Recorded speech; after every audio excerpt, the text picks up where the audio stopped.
மொழி கிளைக்க முடியாது. குறிப்பிட்ட ஒரு இடத்தில் நிலையாக இருக்கக்கூடிய ஒரு மொழியிலிருந்து தான் பிற மொழிகள் கிளைக்க முடியும் என்கிற அந்த செய்தியை சொல்லி, வெப்பமண்டல பகுதியிலே தான் பாசிகள் படரும், பாசிகள் படர்ந்தால்தான் அங்கே உயிர் செல்கள் உருவாக முடியும் என்கிற அந்த செய்தியை சொல்லி, அப்படித்தான் அலெக்சாண்டர் என்கிற ரஷ்யக்காரரும் எங்கல்ஸும் கூட லெமூர் பகுதியில் மறைந்த குமரிக்கண்டத்திலே தான் உயிரினங்கள் தோன்றியிருக்க முடியும் என்று அவர்கள் ஆய்ந்து உரைத்ததும், அதன் அடிப்படையில் முதல் இனம் தமிழினம் மனித இனம் தோன்றிய இடத்திலே தான் முதல் மொழியும் தோன்றியிருக்க முடியும் என்கிற கருத்தியரை அவர்கள் வலியுறுத்தி சென்றிருக்கிறார்கள் என்கிற அந்த செய்தியை சொல்லி, படிப்படியாக தமிழிலிருந்து தனி இனமாக தெலுங்கும் மலையாளமும் கன்னடமும் பிரிந்து தனி தேசிய இனமாக அடையாளப்படுத்தப்பட்ட காலகட்டத்தில் என்னிலிருந்து தான் நீ தோன்றினாய் என்று சொல்வது அத்துணை உறவுக்கு ஏற்றதாக அது இருக்காது.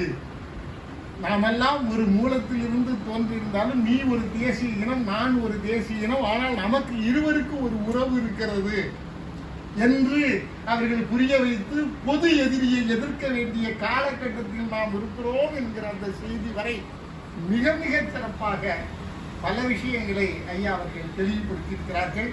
இந்த தலைப்பை ஒட்டி அவர்கள் சொன்ன கருத்துக்களுக்காக எங்களுடைய நெஞ்சார்ந்த நன்றியை தெரிவித்துக் கொள்கிறேன். இறுதியில் நீங்க ஏதாவது ஒரு வார்த்தை சொல்லுங்க. ஐயா உதயன் ஐயா அவர்கள் பொதுப்பட சொல்லுங்க, பேர் போட்டுட்டீங்களே ஐயா தமிழ் முறையாக நன்றி நவீன அவர்களை அன்போடு அழைக்கிறேன்.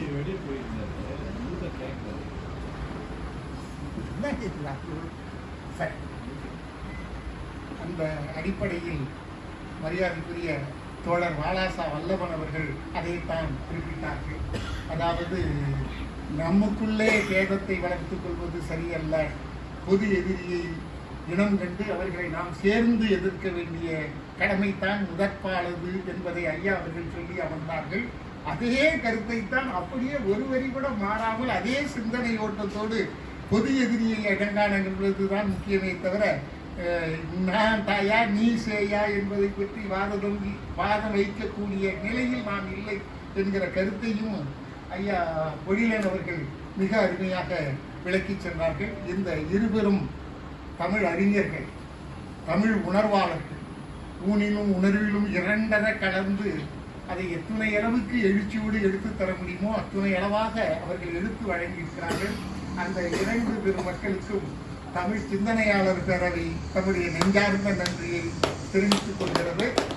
இன்றைக்கு வரவேற்புரை ஆற்றிய அருமைமிகு நண்பர், நன்றியுரை வழங்கி கொண்டிருக்கிற அவருக்காக வழங்கி கொண்டிருக்கிற பொழியலன் அவர்கள், மணிமாறன் உள்ளிட்ட கவிஞர் பெருமக்கள் எப்பொழுதும் போல தமிழ் சிந்தனையாளர் பேரவைக்கு ஆதரவு நல்க வேண்டும். அங்கே தெரிவிக்கப்படுகின்ற கருத்துக்கள் நமக்கு பயனாக இருக்கும் என்கிற உணர்வோடு ஒவ்வொரு திங்களும் மறாமல் வருகை தந்து சிறப்பித்துக் கொண்டிருக்கக்கூடிய தமிழ் உணர்வாளர் பெருமக்கள் அத்தனை பேருக்கும் நெஞ்சம் நிறைந்த நன்றியை தெரிவித்துக் கொண்டு நிகழ்ச்சியை நிறைவு செய்கிறோம். நன்றி, வணக்கம்.